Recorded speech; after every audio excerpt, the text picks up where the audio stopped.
25 তারিখের সেই অ্যাওয়ার্ডের সুদর্শন পুরুষটা বিশাল আকৃতি ধারণ করেছে এবং তারপরের দিন 28 তারিখ সকালে দেখি একদম অনেক গুণ বেড়ে গেছে, 29 তারিখে তারও বেড়ে গেছে। বাড়তে বাড়তে এটা একেবারে দেশের একটা জাতীয় ইস্যুতে পরিণত হয়েছে।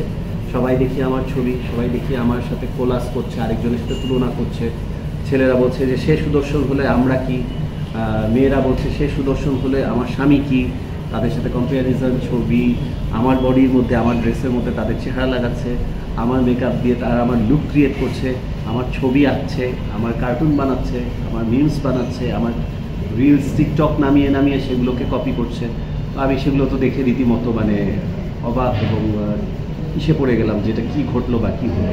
আস্তে আস্তে বুঝতে পারলাম যে পুরো নিউজ ফিডটা দখল হয়ে গেল এবং সব চ্যানেলগুলো, ন্যাশনাল টিভিগুলো, টিভি চ্যানেলস অ্যান্ড দৈনিক পত্রিকাগুলো এবং নিউজ পোর্টালগুলো সবাই শাহরুখ খানকে নিয়ে রেখে নিউজ করছে। তখন বুঝে গেলাম যে ব্যাপারটা আসলে খুব বড় আকার ধারণ করেছে। কিন্তু আমার বাবা যেহেতু হসপিটালে, আমি আপনাদের সাথে কথা বলতে বা কমিউনিকেট করতে পারছিলাম না, কোনো ওয়েই আমার ছিল না। আমার বাবা এখনও আইসিইউতে। তারপর আমার কাছে মনে হয়েছে সবাই যে ভুলভাবে ব্যাখ্যা দিচ্ছে, কেউ কেউ বুঝে ফেলেছে যে আসলে ঘটেছে কি।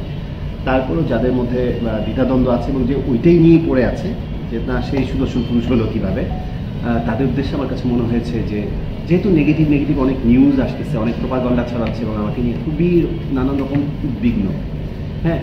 তো এই কারণে আমার কাছে মনে হয়েছে যে আমার আসলে আস্তে আস্তে করে হসপিটাল থেকে বের হয়েই সবার সাথে প্রতিদিন একটু করে কথা বলে এটা কভার করা উচিত। কভার করলে তারা আমার ইন্টারভিউগুলো দেখলে অনেকেরই আসলে অনেক ভ্রান্ত ধারণাগুলো চেঞ্জ হয়ে যাবে। That's it. Most stylish fashion choreographer, একজন স্টাইলিশ কোরিওগ্রাফার হিসেবে, মানে এই দেশের যত কোরিওগ্রাফার আছে তাদের মধ্যে একজন অন্যতম স্টাইলিশ হিসেবে আমাকে অ্যাওয়ার্ড দেওয়া হয়েছে।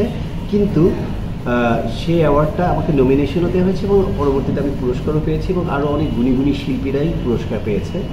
আজীবন সম্মাননা ছিল শ্রদ্ধেয় দিলারা জামান ম্যাম এবং অনেক নাটক, সিনেমা, চলচ্চিত্র, গান এবং ফ্যাশন জগতের অনেকেই পেয়েছে এবং অনেক জ্ঞানী ব্যক্তিত্বরাও পেয়েছে, তেমনি আমিও পেয়েছি, বেশ কিছু উদ্যোক্তারা পেয়েছে। তো সেই প্রোগ্রামে গিয়েছিলাম এবং অনুষ্ঠানের মুগ্ধমণি বা আকর্ষণের কেন্দ্রবিন্দু আমি ছিলাম, কারণ আয়োজকদের টার্গেট ছিল বা একটা সে ছিল আমি যেন, আপনারা ইতিমধ্যে জানেন যে এর আগে বাইফা অ্যাওয়ার্ডেও আমার যে ব্ল্যাক ড্রেসটা নিয়ে খুব তোলপাড় পড়েছিল, প্রচুর ভাইরাল হয়েছিল। তো ওদের একটা ডিমান্ড ছিল যে আমি যেন প্রোগ্রামে সেভাবে করেই যাই এবং ওদের প্রোগ্রামটাকে যেন অনেক আলোকিত করি এবং সবার থেকে যেন ডিফারেন্ট কিছু। তো আমি বরাবরই এখন যে প্রোগ্রামগুলো অ্যাটেন্ড করি বা যেভাবেই যাই, আমি একটা আলাদা বৈশিষ্ট্য বা আলাদা ব্যতিক্রম হয়েই শাহরুখ খানকে যেভাবে দেখি সেভাবে অ্যাটেন্ড করার চেষ্টা করি। তো সেটাই গিয়েছি, সেটাই অনুষ্ঠানে অ্যাওয়ার্ডও নিয়েছি। সেদিনই বিষয়টা আমার সাথে পজিটিভলি যে ব্যাপারটা খুবই সুন্দরভাবে স্মুথলি এবং সম্মানের সাথেই ঘটে যাওয়ার পরে যেটা হয়েছে যে সেই রাতেই কিন্তু আমার বাবা অসুস্থ হয়। আমরা যখন বাবাকে নিয়ে অ্যাম্বুলেন্সে করে হসপিটাল নিয়ে আসি, ঠিক সেই সময়ই আমি দেখলাম যে অলরেডি ভিডিও ছাড়া হয়েছে এবং সেই ভিডিওগুলোতে ক্যাপশন আসছে, সেরা সুদর্শনের পুরস্কার পেলেন শাহরুখ খান, দেশ সেরা সুদর্শন হয়ে গেলেন শাহরুখ খান, দেশ সেরা সুদর্শনের পুরস্কার পেয়ে উচ্ছ্বসিত শাহরুখ খান। এই ধরনের আমার কাছে বেশ কিছু রিলস এবং টিকটক সামনে আসলো। দেখার পরে আমি দেখলাম যে পাইলাম স্টাইলিশ কোরিওগ্রাফার, দেশ সেরা সুদর্শন বানাই দিল, এটা আবার কেমন বিষয়টা, হ্যাঁ। এর আগে আপনারা দেখছেন আমার ভিডিওর মধ্যে লিখে দেয় স্টাইল সম্রাট, স্টাইল গুরু, ফ্যাশন সম্রাট, ফ্যাশন জগতের ফ্যাশন আইকন, এগুলো লিখে ঠিক আছে, যার যেটা ভালো লাগে, পদবী, সুন্দর পদবী কার না ভালো লাগে, আমিও এনজয় করি। কিন্তু মানে এগুলো তো উইদাউট পারমিশন বা উইদাউট নোয়িং মি, এটা already doing this since long.